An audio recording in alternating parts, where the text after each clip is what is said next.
Good morning, good afternoon, good evening, wherever you are in the world. I welcome you to this special edition of the Poetry of Healing show. And my special guest is here. Well, not my special guest, I'm the guest, right? I am the guest, and you are the host. So it's so good to see you. It's good to be seen. I'm glad to be here and to celebrate you on 2 years. Wow, it's been that long. I, and it doesn't feel that way, you know? It does not. It does not. Um, It really has been a fantastic 2 years. So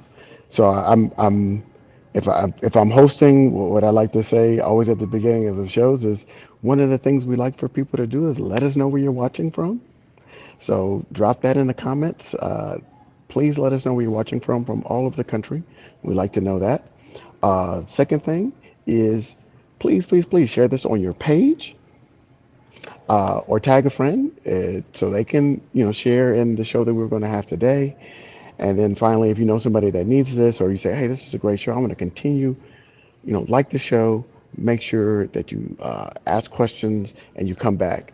And we'll get into all of the things that Dr. Van has been doing in the 2 years that we've been doing, that she has been doing the show. That was it. We and then she. We'll talk about that transition. But the first question I want to ask you is 2 years in, what have you learned? How have you grown in this role as a show host? oh my. See, I knew. I didn't think you were going to come out the gate like this, but um, it's a great question. I have, besides the technical side, and we laughed about that last year.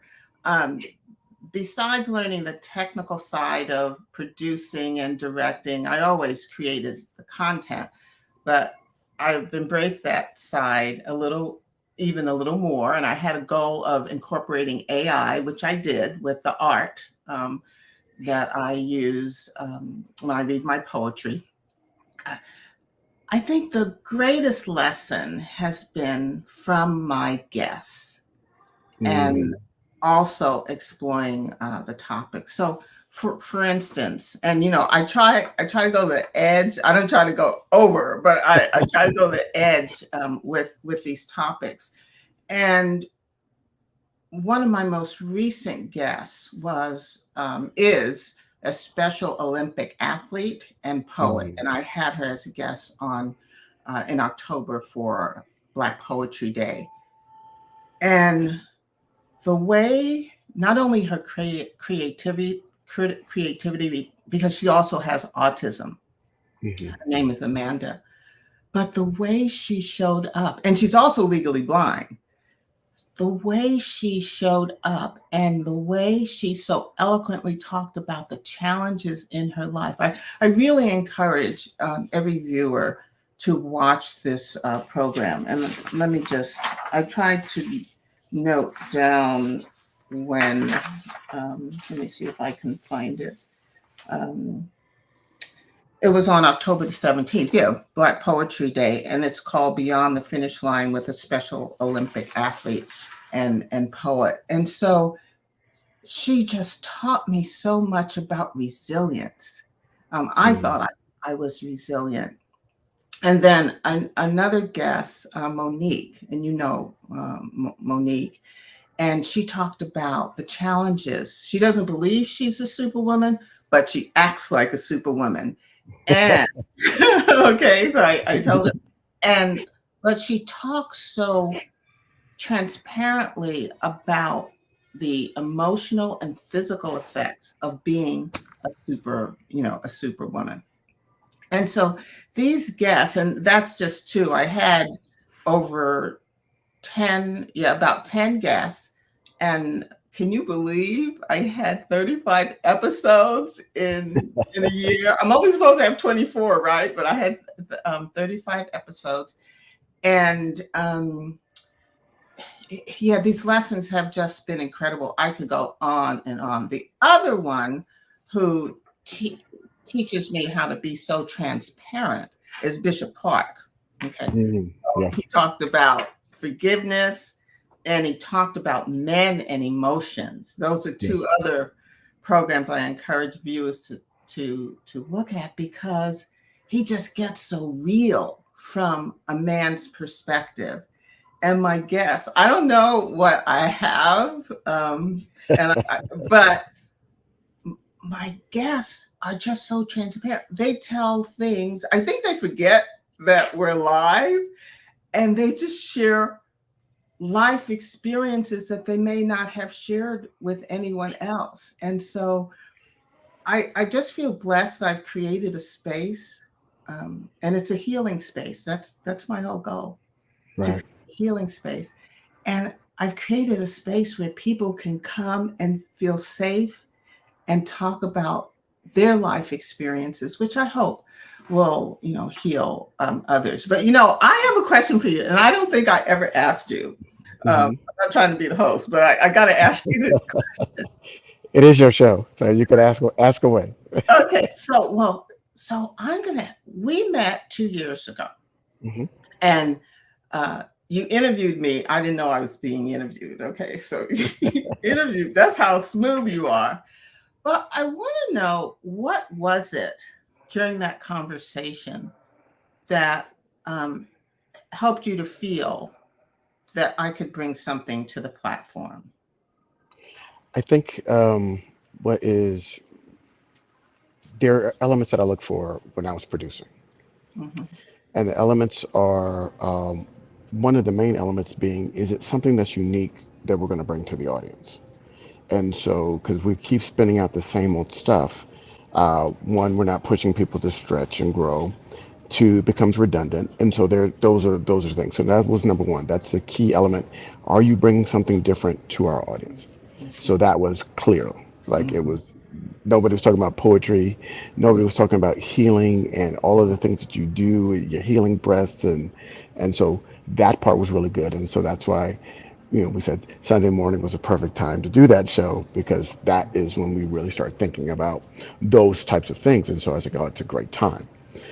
The other thing was your like work ethic, right? And so we have this, you know, when you're doing shows, especially the number of shows I was doing and producing for BDO, that is good and bad. And the bad part is that I don't have a lot of time to spend with my hosts as much as I would love to. Like I'd Hmm. love to be able to say that we've had conversations and long conversations, and those are the best conversations because we were able to create and think and ideate and all of those things and get into the mud and say, okay, let's try this. We were able to try some things, but when I'm doing 30, 40 shows a week, it's hard to get into a rhythm with the host. And so I need a host with, I knew you had the work ethic just because of the fact that um, you accomplished goals, right? So just from the simple, like you got the alphabet soup after your name, right? And so those are all achievements and goals. Hmm. All jokes aside, everybody, so that's like you set that out there and you achieved it. The other thing was you you got the idea for the poetry, right? And you didn't sit on it, right? How many people have great ideas or ideas of things they want to do, and they sit on it and they talk themselves out of it, or they say, nobody's going to read it. And not only did you come up with the idea, you put a plan about it and you put it in action and you published it. And so all of those things, those qualities are the things that make a great host because that says to me, you're going to be prepared. And every show you came, you had your notes and you had your, and I was like, okay, she is prepared every show. So I knew, even when I was producing you, I was like, she's going to be prepared. And even when I said, all right, you can fly on your own, you're like, ah, I was like, I wasn't worried about you at all because of how prepared you were when I was producing you. And I was like, we got to take these training wheels off because I know she can ride. And if we got to let her out of the cage because I know you can fly. And you started creating on your own you started building your show. You started coming up with ideas, and oh, here's an intro. Here's this. Here's that. And I was like, I knew that that was going to come, but it was going to take much longer under my tutelage. Mhm. Um, and you were able to say, "Oh wow, I've got to produce and I've got to host," Mhm. and you did such a fantastic job, which I knew. I knew that was going to happen, but it was really good to see it. When you make a prediction, it comes to light. I'm really happy to see that. Well, I didn't know. Even though I'm a confident person, you you took my training wheels off when I was riding. Okay, so I didn't have time to put my feet down, and Oh, you saw. You are what I call my mentor. mm, Mentors see in others what they don't see in themselves, and you saw that. And you gave me the courage, even though I am a risk taker, you gave me the courage to say, try this, try that. yeah, And I just want the viewers who have not seen my show to know that I didn't sit down to write poetry. Before these poems, I published the book. I didn't read poetry. I didn't own poetry books, and I didn't like poetry. And it was a process of having a regular meditation practice that led me to love myself more and have courage to let go of the childhood trauma. And once I let right. go of that, my heart just started speaking. So these poems that are in my book, and I'm on book 6 right now. Can you believe it? They're still coming. I could believe it. And that's just a funny thing. It's like Uh-huh. you're on book 6, and that you still had apprehension about doing a show.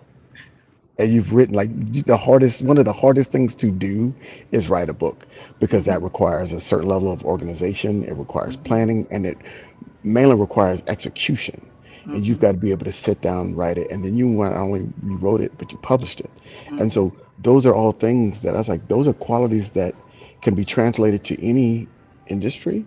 mhm, And you had the personality, right? You had the drive and the personality. So yeah, everybody can't be on streaming. Everybody can't be a show host.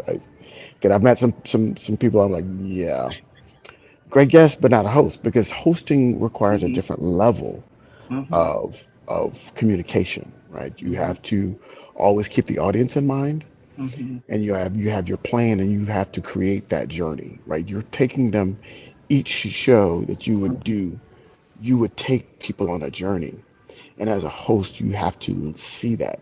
You have to see the beginning and the end, and how are you going to get them there to where then not only they're going to get it, they're going to pay attention, and they're going to stay with you on the whole ride, right? mhm, Because I say to all the hosts that I've coached is that we are one thumb swipe away from losing an audience, right? And mhm, so you have to be, engaging, entertaining, informative.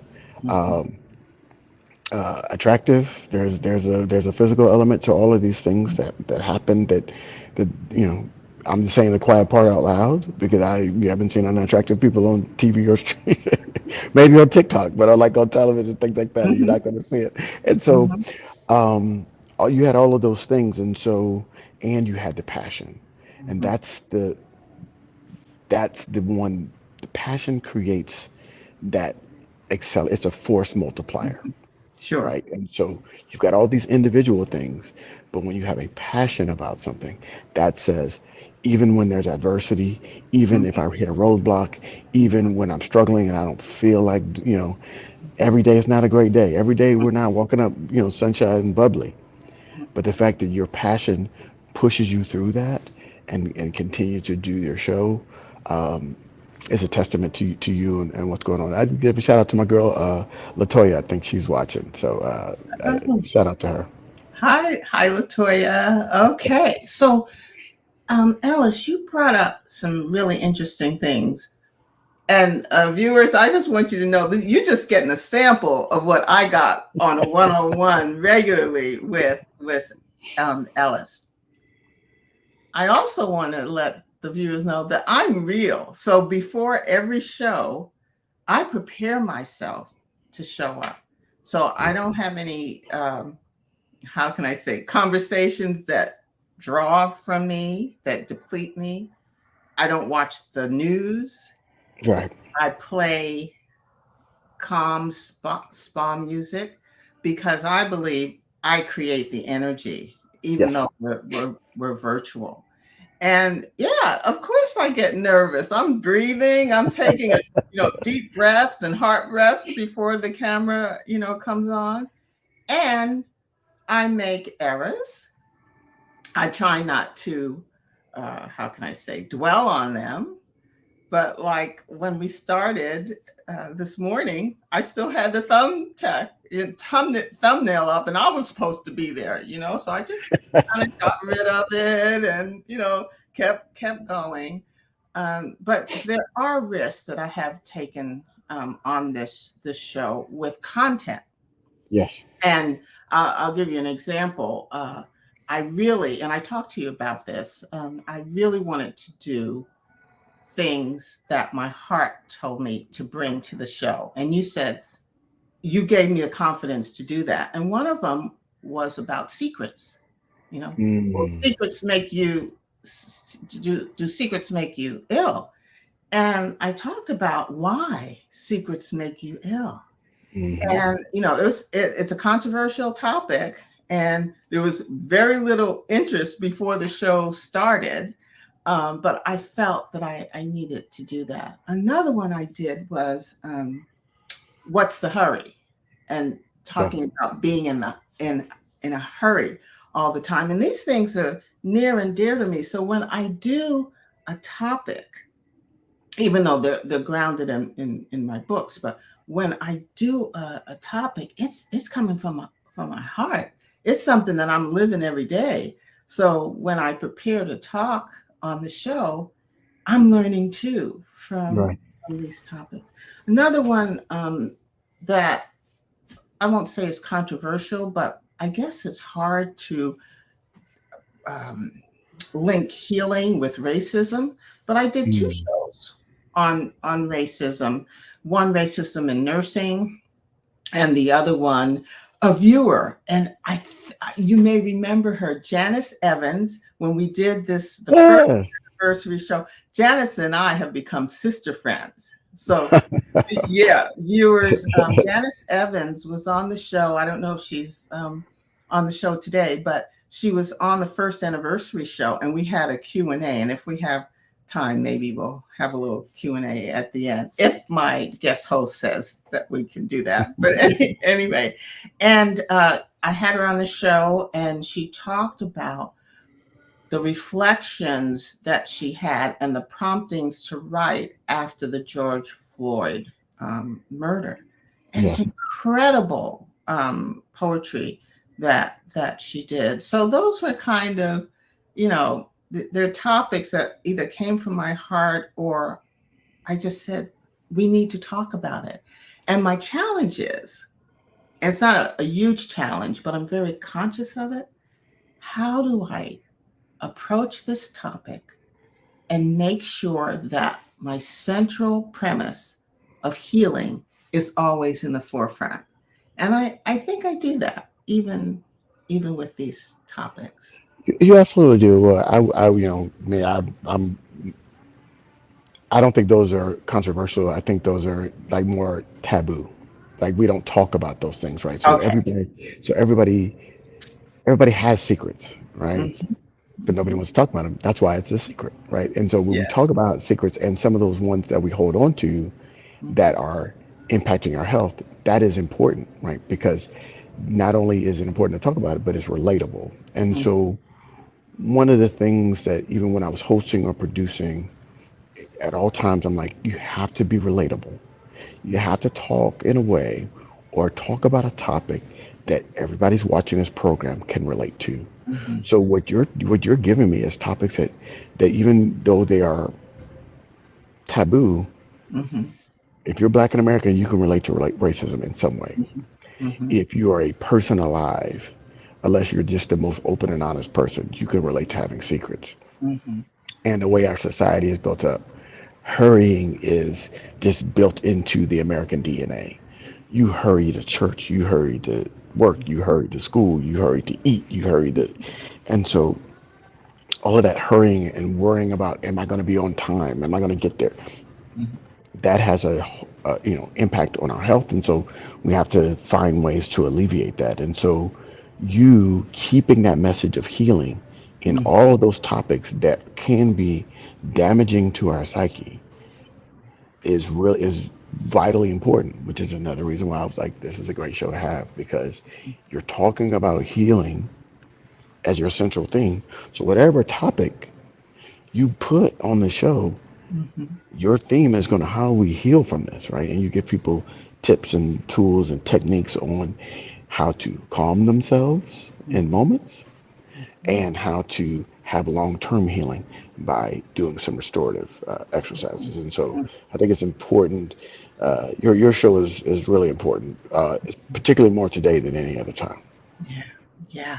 Well, thank you for that. Couple things I want to say to you, and Sure. you talked about showing up authentically. Well, and you don't know this, but I'm taking an acting class. Okay, and it's interesting because I think acting is a misnomer because what I'm being taught is the greatest actors don't act like characters. They show up as themselves, Yes. but in different situations. And so I'm taking this class, even though I would love to do commercials. Um, I'm taking this class so when I show up here or anywhere, because I do a lot of in person, that I'm going to be real. I'm Yeah. not going to be this person in the screen, not being myself. So acting class has really helped me. So are you surprised that I did Oh, that? yes. Um, yes and no, because I know you're always trying to learn and grow, and so it makes perfect sense for you to take acting class, and I can concur because I've taken some myself, and it does. The word that we use a lot that people don't really pay a lot of attention to is being present, and so acting teaches you how to be present because in order to deliver a great performance, which I Mhm. like that term better than acting, Mhm. to Mhm. deliver a great performance, you have to be present. You have to be in the moment. Mhm. And you have to be intentional. And so all of those words that we use in mental health and healing, it really comes out in acting. And Mhm. so, and when you're trying to act, and Mhm. so when you're learning the craft, you, I'm sure you've heard that a lot from your coach, just saying you got to be in the moment and you've got to deliver and you've got to be present because Mhm. especially if you're with somebody else, if it's a, you've got to give them energy so they can give it back to you. Whatever the energy of that scene is, that's what you've got to give to them. Mhm. Mhm. Comparing that to here it, in this medium, and if I could say there's one thing, like I take bits and pieces from everybody when I'm hosting. Mhm. But the one thing that is that I say, okay, if there was one thing somebody asked me, what do you do well? What do you like about it? Because I rarely watch any of my shows. I just Mm. I'm, I'm self-conscious, right? And so I'll start watching it like, oh, and people say, oh, you did a great job. It was so good. I'm like, okay, I appreciate that, but I don't. I rarely watch them from beginning to end because I just that's my own self-esteem issues, right? And so you got to work through those. But if there's one thing I know that I do well is that I live in the moment in Mhm. that, and I bring myself Mhm. to every program that I host. And there's sometimes if you're working with a particular client, I put some guardrails up. But even then, Mhm. even within the guardrails, I still bring who I am because I think the audience deserves that. The people that are watching deserve transparency and authenticity, if not anything else from me. And Mhm. so that's what I'm going to give them. And I think that's what people have, responded to well to over these years. And it's helped them get really great health and wellness information because they're engaged. And I talk from a space of I know exactly what you're going through. I love M&Ms. I love bacon and all of these Mhm. great things that are detrimental to your health. Because if you're diabetic, you should not be eating M&Ms. Or if you've got hypertension, you should be eating salted bacon. You should be eating salted bacon anyways, cured meat, right? So it's like all these different things that you're supposed to be doing. But I speak to it. I'm like, I have I poorly too, but I know Mhm. that over time this message is going to land, and like it's landed on me. I don't eat a whole bag of M&Ms anymore, and I can't. Even when I tried to, I eat like three or four, and I was like, could I train myself to only eat three Mhm. at one time to get the taste and move on? For health reasons, I've trained myself to lower the carbs and all. Yeah, I'm getting too deep into the weeds, but it's really about Mhm.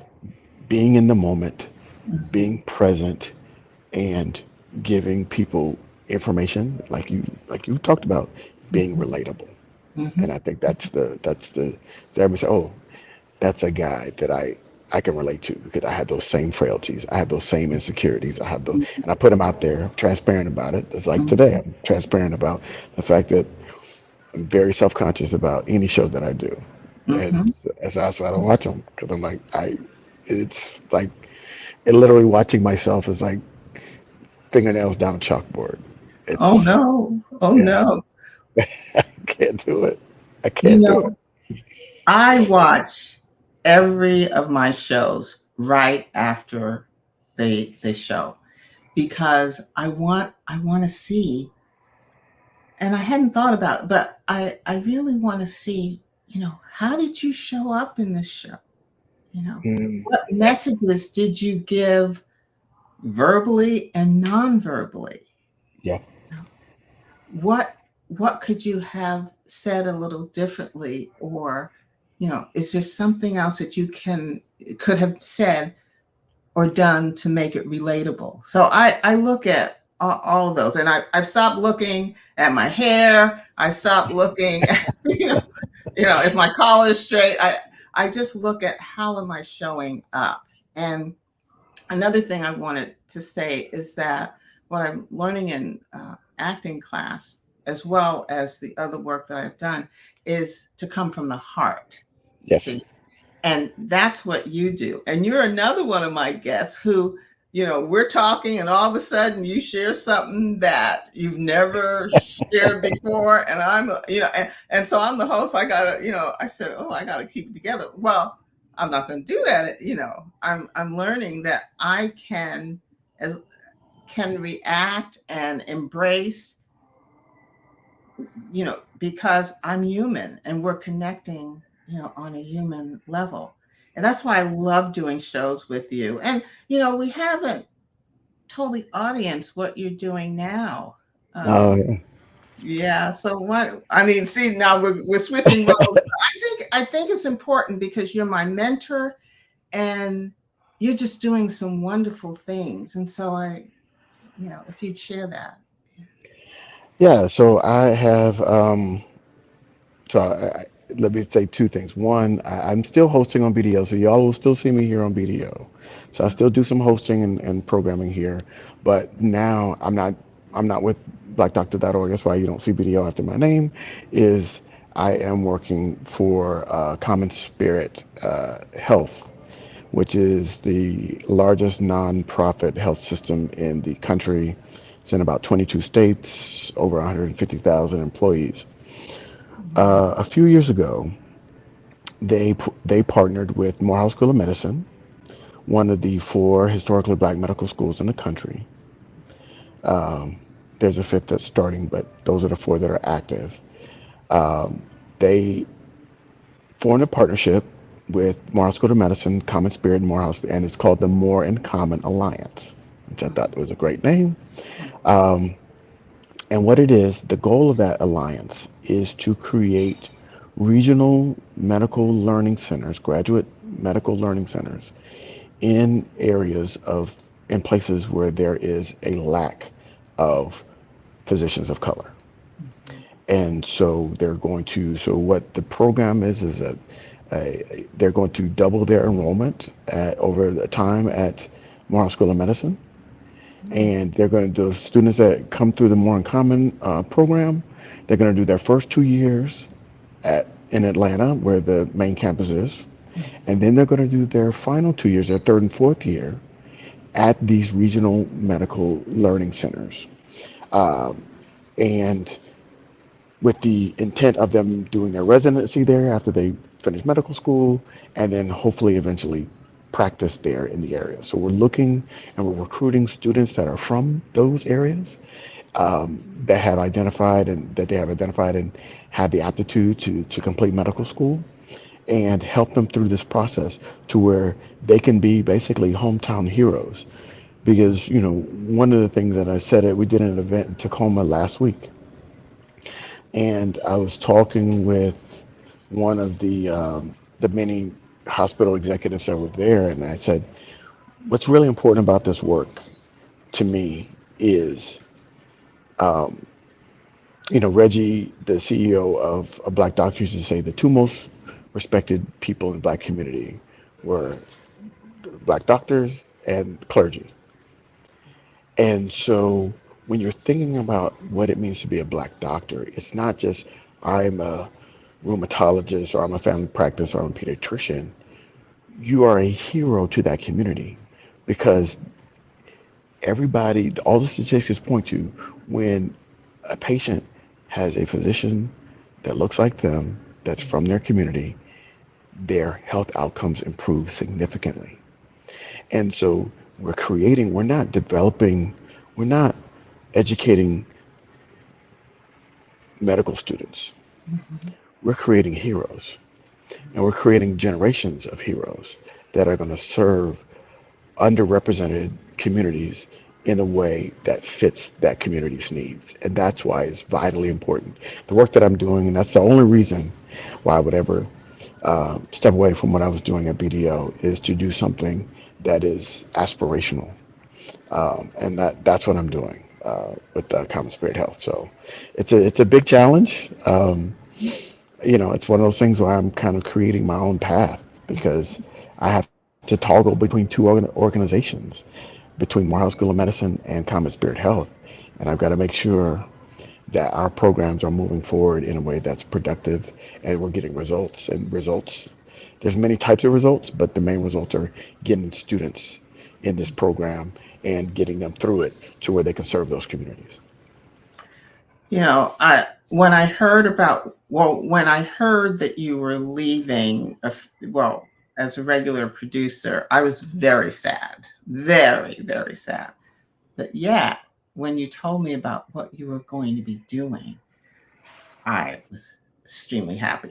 Rejoicing is kind of a big word, but because of what you're doing to change health access for communities and Right. what you're doing to bring more African Americans into medicine, so I'm okay now. I wasn't okay before, but I'm okay now with what you're doing, and you're just such a perfect fit for that. Thank you. You talked about passion. It's just absolutely incredible. Um, I'm gonna give one shout out to my girl Latoya that's watching because uh-huh, I met her much like you. uh-huh, She saw something, she saw a need and filled it. mhm, And not many people do that, especially lay people, right? She's not a healthcare professional, mhm, but she saw how she was mistreated by healthcare mhm, and said, okay, in a specific area, I can't tackle it all, but I'm mhm, gonna tackle this one area.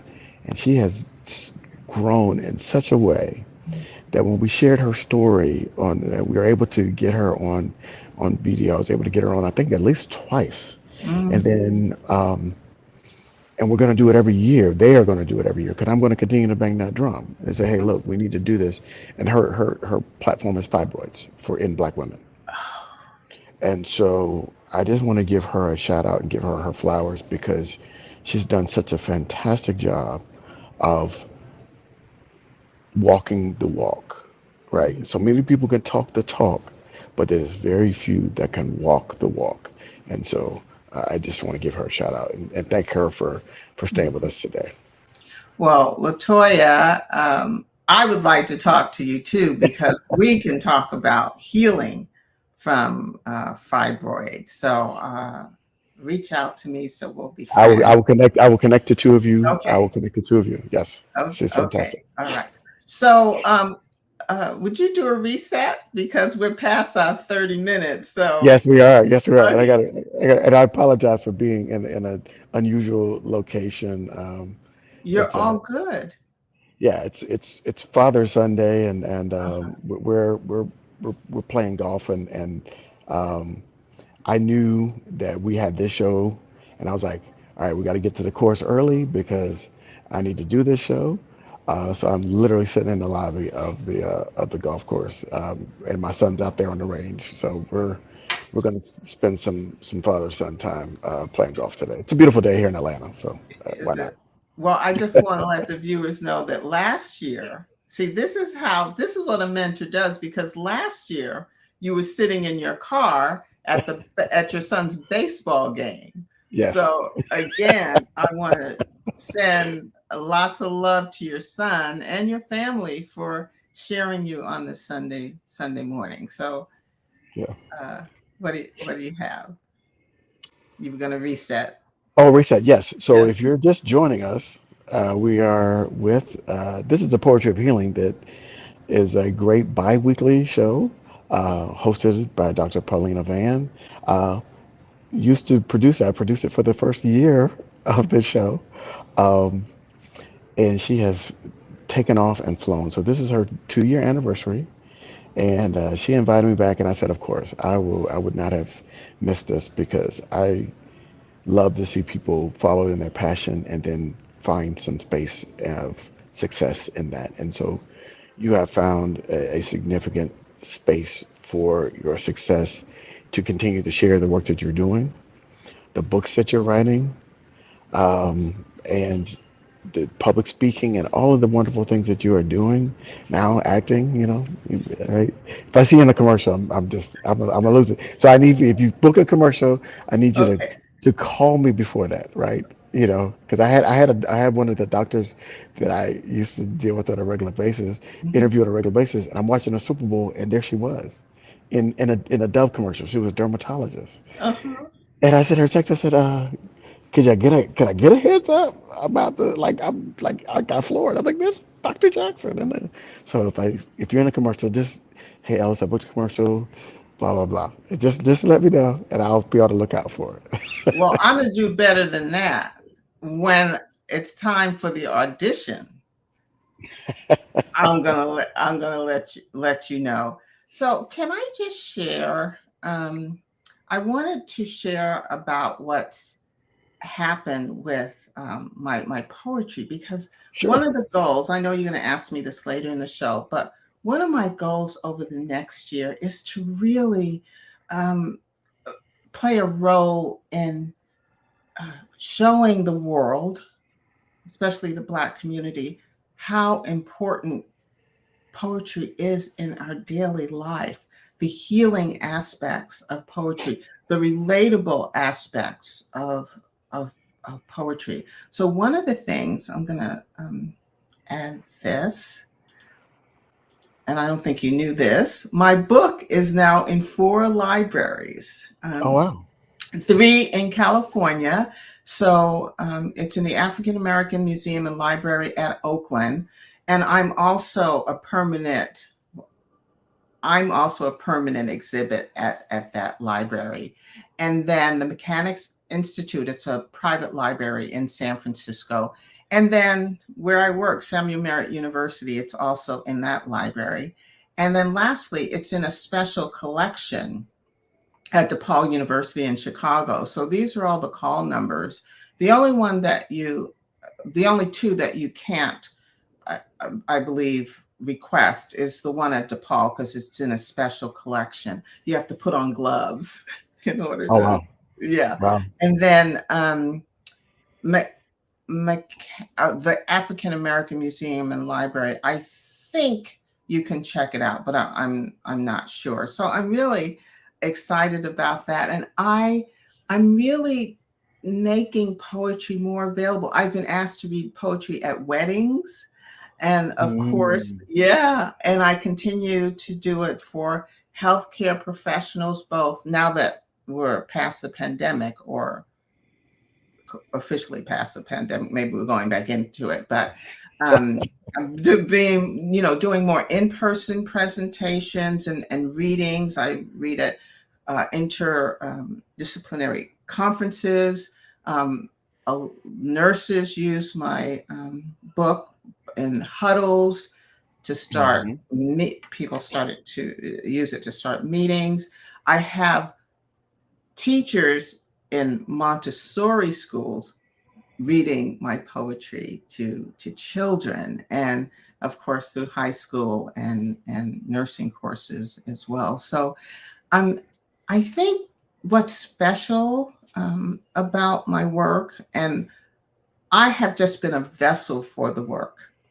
And we talked a little bit earlier about how this came to be. I did not sit down to write these 6 books of poetry. Right. The words came to me, and I listened, and I stopped whatever I was doing and captured the words in writing. So I really, I really feel that these words have come from my creator to help me heal, and then help the world heal. And on that note, can I read one of my poems? Sure. Yeah. Um, Let me just. Okay. So one of the things I did was um, add AI. So this is an AI image, artificial intelligence image that was created from the words of this poem. And this is a Oh, poem that came to me on a day where 8 others came to me, and they all have the same theme. And it's in my flow, and it's on page 43 if you have my book, and I'll give you information about how to get my book. Okay, so it's in my flow. I'm in my flow. I'm in my flow with natural ease. I'm in my flow, just not to please. I'm in my flow, compassionate and caring. I'm in my flow and even daring. I'm in my flow with a heart full of joy. I'm in my flow, and it's not a ploy. I'm in my flow, my soul rejoices. I'm in my flow with unlimited choices. And so I just wanted the viewers to kind of get a sense of how my that goal I had to create art and images with AI, how that intersects, and I hope enhances the reading of my poetry. So that's another skill I gained during this year. I'm Yeah, just, my first thought was you're proving me right, but thank you. yeah, that Thank you. yes, yes. So I'm ready for the next question, or don't make You are, it too tough. you're in your flow. So Yeah. I'm going to, and I know we're pushing upward. So I want to, Uh-huh. so I'm going to end with this. What's next? Well, What's next for you? I knew you were going to ask me that. So besides creating um, more spaces, like I'd like to have smaller groups. Well, either smaller groups where I can discuss the poetry, or I don't know if it's a reading group, but I'd like to not only in person but online Hmm. have a platform to be able to have more exchange about poetry and bring it to more people. I talked to you about the acting class. Let me see. I made some notes, so I'll see Always what. prepare. Um, uh, well, you knew I had notes, right? Um, the other thing is I want to enhance the ambiance of my show. Mhm. Meaning I've introduced the art. Now I want to bring like music and movement. And Mhm. so I'm still thinking about that. And in April, I also, Janice was a success. She's a viewer. She was a success. We're sister friends now. She's done a program with me. We have others planned. But in April, so this is a call out for you poets out there, Right. um, that April is National Poetry Month. And I would love to feature some viewers and their poetry on the show. So that those are my goals going forward. The second edition of my first book should be out at the beginning of the year. It's with a publisher, Right. and I have a total of 6 books. So 5 more are in the queue to be published. And I'm going to have a special twist on those publications. But as my mentor, what Mhm. else do you see in the future for me besides commercials? I see everything that you just said and more. I think that the beautiful thing is like you incorporated AI. We never even talked about that. So you're already branching out of things that we've talked about and incorporating to your program. What I ultimately see is you leading this resurgence of art being healing, right? And so when you have, because I think people we've gotten away from that as a society, and so I think you being one, you would be one of the leading. I see you being as one of the leading voices for that, particularly in our community, because we have been so focused on uh, other things. We've moved away, and the art that we only are allowed to really produce is like either acting Mm-hmm, or sports. mm-hmm, And there's so much more than those things. Those things are fantastic, but there's so much more than that, and those two don't lend itself to really self-discovery and healing like what you're doing. And so I see you taking this to that level. I love the idea of you having small group sessions virtually. I think that will those things, and I can help you in terms of how to plan that out and do that in a way that makes sense. Because I think what you're doing, Janice is your test case, and it works. So how do we create more Janices, right? How do we do that around the nation, and how do you do that in a way? And I think there is the poetry, but I would love to see you do um, some journaling, like some video journaling, kind of talking about your process. Ah, Um, and let people see behind the scenes, right? Just kind of say, hey, look, and because the more with social media, the people that are the most embraced are the ones that show who they are, right? And mm, and give themselves the ones that I see. Like there are some nutcases out there. I'm not talking about that side of social media. I'm talking about the real ones. And so I think that if you could give us a glimpse, not too much more, but just a glimpse of what you're doing and what and how you're doing it, and that the struggle that leads to the triumph of the poem, mhm, right? mhm, And so people can say like they can that's relatable, and then that's something that people can see. Oh, it's not just she's just you know talent. You're super talented, but there's a process, and we all have that in us.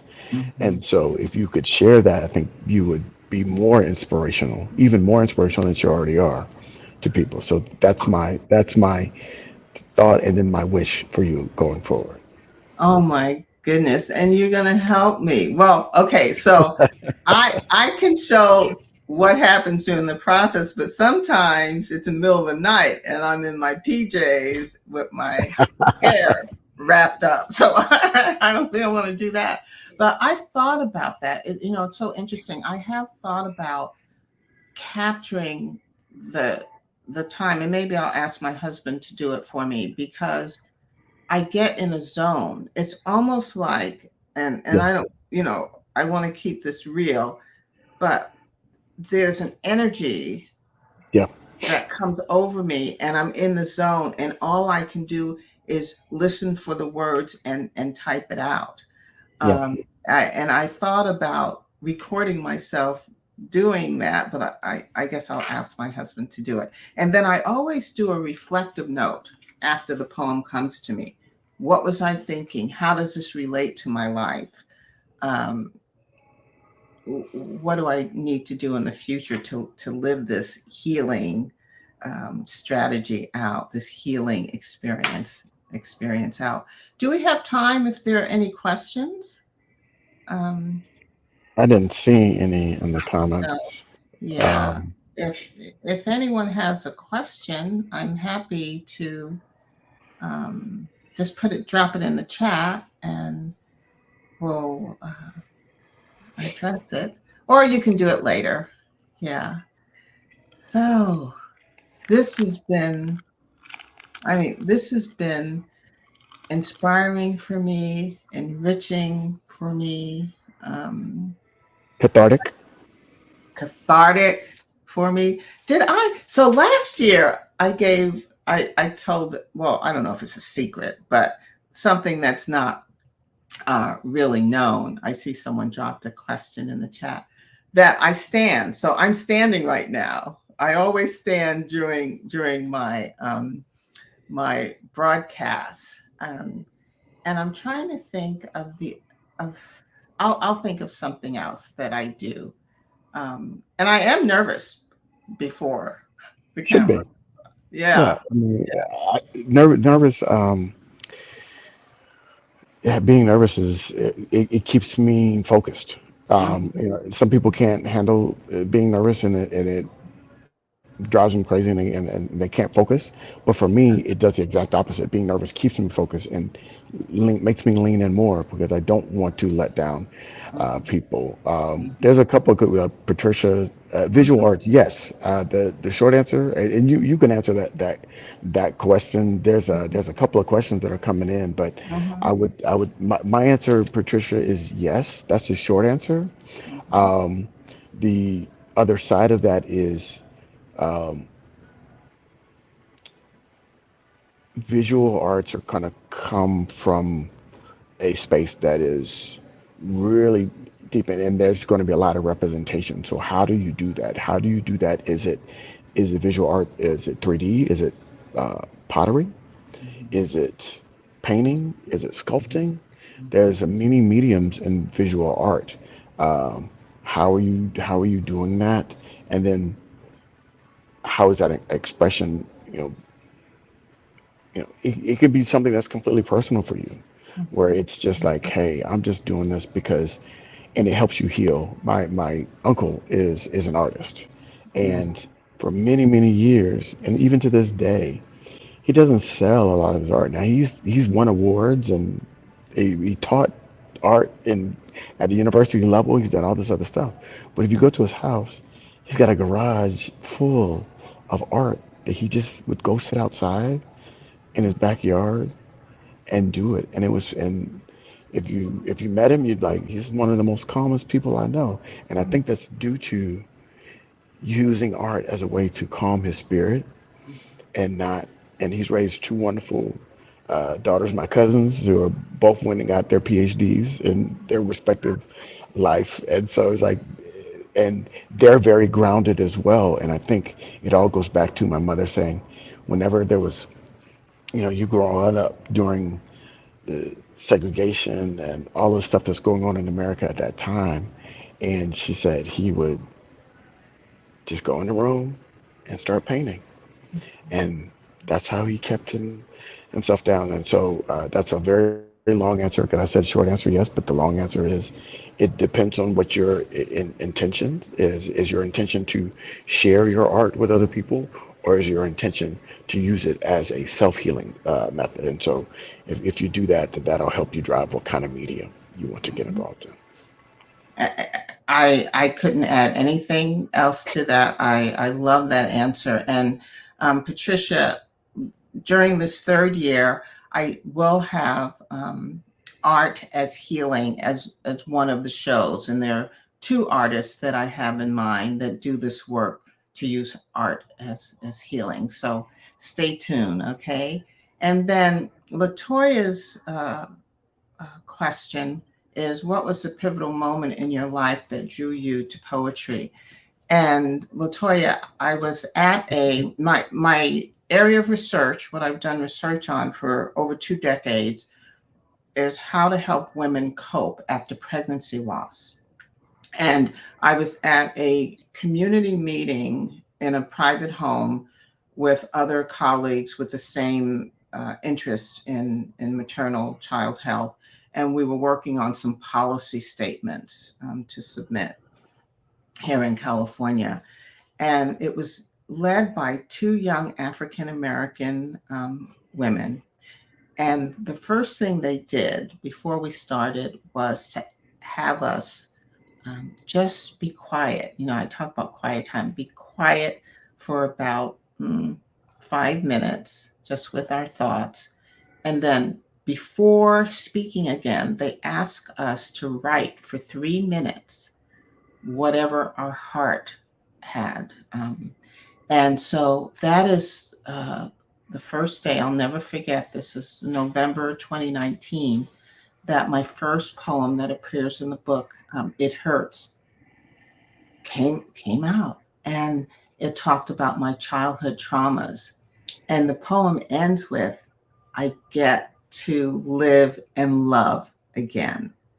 And then the 99 poems that followed it are all using my life and illustrating how I healed from certain situations. And because I'm human and I'm real, readers have told me that they can relate to each of those poems. So we're going to put the information about how you can get it. But before we close, I just want us to just do 3 breaths. This is how I usually start my show, but just do 3 heart breaths so that we can go into this Sunday morning, afternoon, or evening, wherever you are, with a sense of calm and peace for whatever you're doing for the rest of the evening or day. So I just ask you if you would lower your gaze or close your eyes. And we're just going to use our breath. When we breathe, we're going to breathe in slowly through our nose and out through our mouth, and only 3 breaths. And I'll guide you. So if you breathe in through your nose, and when you breathe in, imagine your heart getting bigger, and then breathe out. Imagine your heart getting smaller. Okay, that's breath number 1. Breathe in, and imagine your heart getting bigger, so your heart's breathing for you. And breathe out through your mouth. And the last breath you take on your own. Breathe in through your nose. Heart getting bigger, almost smiling, your heart is. And then breathe out through your mouth, and your heart will contract.